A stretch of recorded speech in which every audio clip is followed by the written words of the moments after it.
बोलिए बंदी छोर महाप्रभु की जय।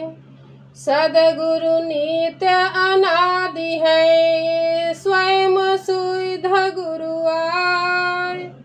सिद्ध गुरु अभ्यास से परंपरा गुरु आय।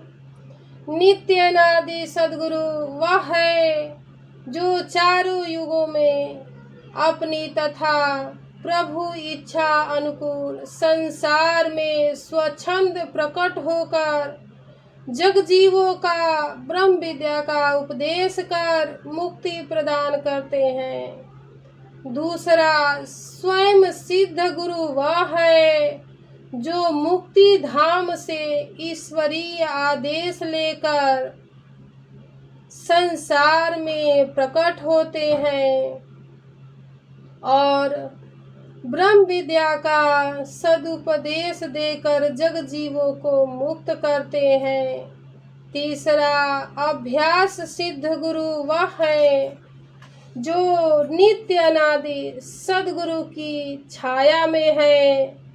उनके दीक्षा उपदेश से विहंगम योग समाधि में घोर परिश्रम कर गुप्त ब्रह्म विद्या का अनुभव साक्षात्कार कर योग अभ्यास से अपने लक्ष्य को पूर्ण प्राप्त कर संसार में ब्रह्म विद्या का विमल प्रकाश फैलाकर भवत्पित जीवों को जीवन मुक्त कर परमानंद को प्राप्त कराते हैं।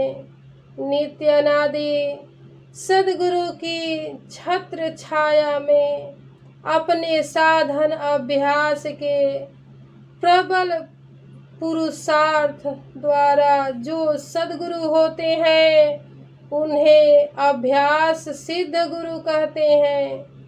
परंपरा गुरु वे हैं जो सदगुरु द्वारा सदगुरु पद को धारण कर उत्तराधिकारी बन संसार में सदगुरु सिद्धांत का अभय प्रचार कर संसार की अज्ञान निशा को दूर कर ब्रह्म विद्या का विमल प्रकाश जग जीवों को देकर आध्यात्म उनकी स्वाति पूर्ण गुरु द्वारा जिस उत्तराधिकारी को प्राप्त होता है वे सदगुरु संसार में परंपरा गुरु कहे जाते हैं। ब्रह्म विद्या के इन्हीं चार सदगुरुओं द्वारा संसार में ब्रह्म विद्या का प्रचार होता है। सदगुरु द्वारा ही जीवों का कल्याण होता है। सदगुरु ब्रह्म विद्या को प्रकट कर आर्त जग जीवों को सुख शांति प्रदान करते हैं। बिना सदगुरु के जीवों का कल्याण एवं परमानंद मोक्ष नहीं प्राप्त हो सकता। अतएव अध्यात्म विद्या के प्रचारक संसार का कल्याण करने वाले सदगुरु हैं। सदगुरु को सदगुरु बनाते हैं। स्वयं कोई अपने मन से सदगुरु पद को नहीं प्राप्त कर सकता। न कोई संसारी व्यक्ति ही अपने विचार से किसी को सदगुरु प्रदान पद दे सकता है। यदि यह तो ईश्वरीय धार है, जब तक प्रकट होगी तभी सदगुरु पद प्राप्त होगा।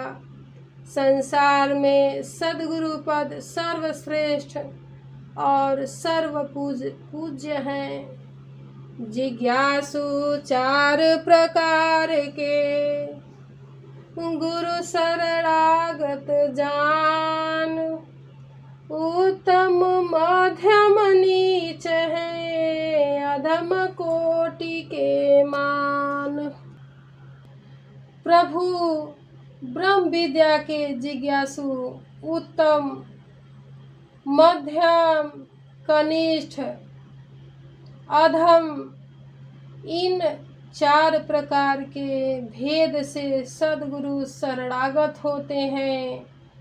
2 प्रकार प्रभु प्रार्थना, प्राकृत अरु अध्यात्म। प्राकृत ब्रह्म परोक्ष है, अपरोक्ष अध्यात्म। प्रभु की प्रार्थना 2 प्रकार से होती है। एक मनवाड़ी द्वारा, जिसे प्राकृतिक कहते हैं। दूसरी प्रार्थना आध्यात्मिक होती है, जो ब्रह्म के साक्षात्कार होने पर योगी जन अपने चेतन भूमि से करते हैं। उनका एकमात्र भाव संकल्प होता है और प्रभु उसे पूर्ण करते हैं। प्राकृत प्रार्थना वाम है, आध्यात्मिक प्रार्थना अपरोक्ष साक्षात्कार अवस्था में होती है।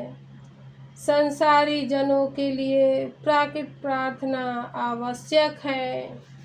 केसरिया धारण करे वीर विलक्षण रूप, वीतरागी अभ्यास में त्यो जग अद्भुत रूप।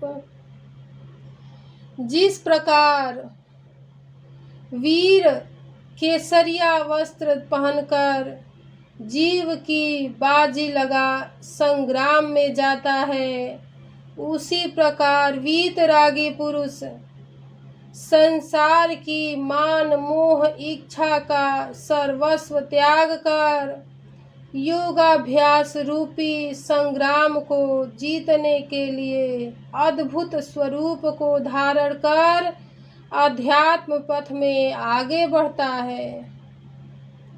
सहज योग अभ्यास से दिन दिन जड़ गुड़ जाए, प्रकटे चेतन शुद्ध गुण आत्मिक बल निज आय। सहज योग के चेतन अभ्यास से जड़ गुणों का प्रतिदिन अभाव होता है और आत्मा के शुद्ध चेतन गुणों का प्रादुर्भाव होता है एवं आत्मिक बलपूर्ण रूप से प्रकट हो जाते हैं। महाआकाश मंडल बने यह ब्रह्मांड कहता है, पंचभूत आधार में जगत दृश्य जड़ जाए। महाकाश का एक मंडल बनता है जिसे ब्रह्मांड कहते हैं। उसी महाकाश महामंडल में पंचभूत द्वारा समस्त जड़ जगत दृश्य स्थित है। सद्गुरु परिधि निवास में मन माया भयम नाही, मन मुख जीव साधन नहीं, भटक भरम जग माही। सद्गुरु नियम सिद्धांत में रहने से मन माया का भय नहीं रहता, मनमुखी जीवों का साधन नहीं होता। वे अज्ञान अंधकार में भटक कर संसार में भ्रमण करते हैं। सद्गुरु नियम सिद्धांत मर्यादा में रहकर ही आध्यात्मिक लक्ष्य की प्राप्ति होती है। ज्ञानी सापन लागई विघ्न न बाधक होय, मोह शोक नहीं ताहि को कर्म न बंधन होय। विहंगम योगी अनुभव चेतन तत्वदर्शी को साप नहीं करता, न कोई विघ्न रुकावट डालते हैं।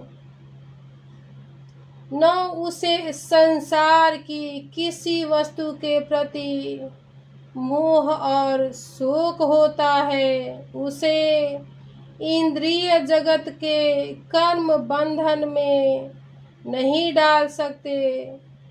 वह शुभाशुभ कर्मों से असंग हो, अनात्म जगत से पृथक चेतन परमानंद में निमग्न रहते हैं। बोलिए बंदी छोड़ महाप्रभु की जय।